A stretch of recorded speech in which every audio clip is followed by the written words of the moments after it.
का भइल हो ब्यास का भइल? बड़ी मार मरले बा।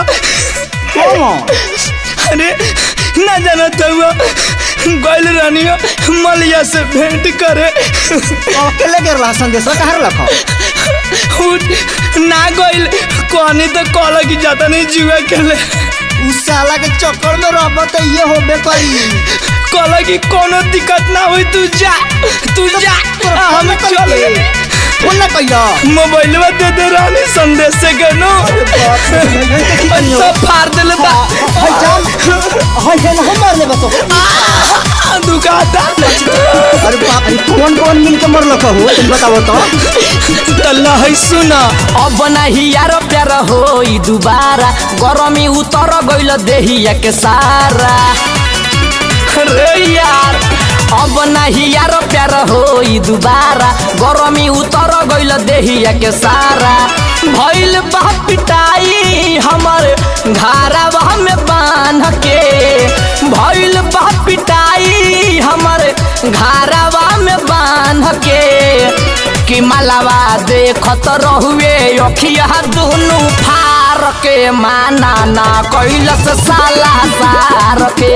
कि मलवा देखत रहुए अखिया दोनों फार के माना ना कैलस साला सार के।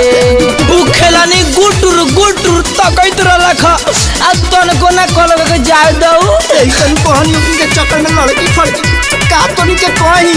उ खेलानी अपना भाई के क्रिया खइले रहे कहलक ना कुछ होई ओइसन गेनी ओइसन कुइला बारा खखुआइल रहनी गरमी उतरल रे। देहिया पर जब दुई चार लात पड़ल रे। हाय दादा रे दादा बड़ा दुखाता। बारा खखुआइल रहनी गरमी उतरल रे। देहिया पर जब दुई चार लात पड़ल रे। पीछावा से देखत रहुए टटिया के फार के। पीछावा से देखत रहुए टटिया के फार के।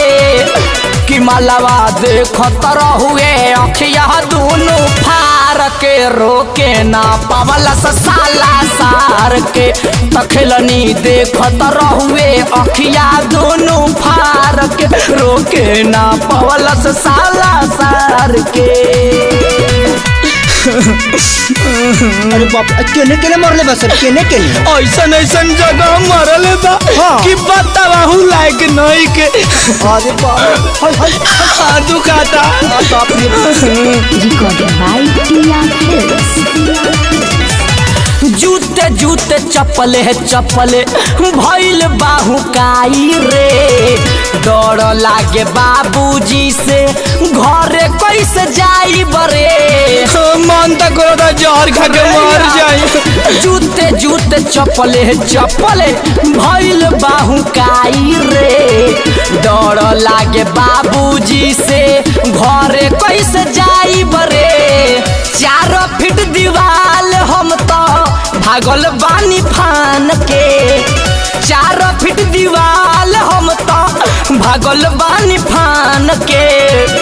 तलबरी देखत रहुए अखिया दोनों फार के। रोके ना पावलस साला सार के।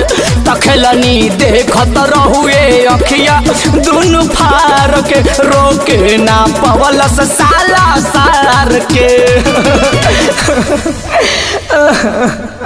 बर्बाद कर दिले रे हमरा।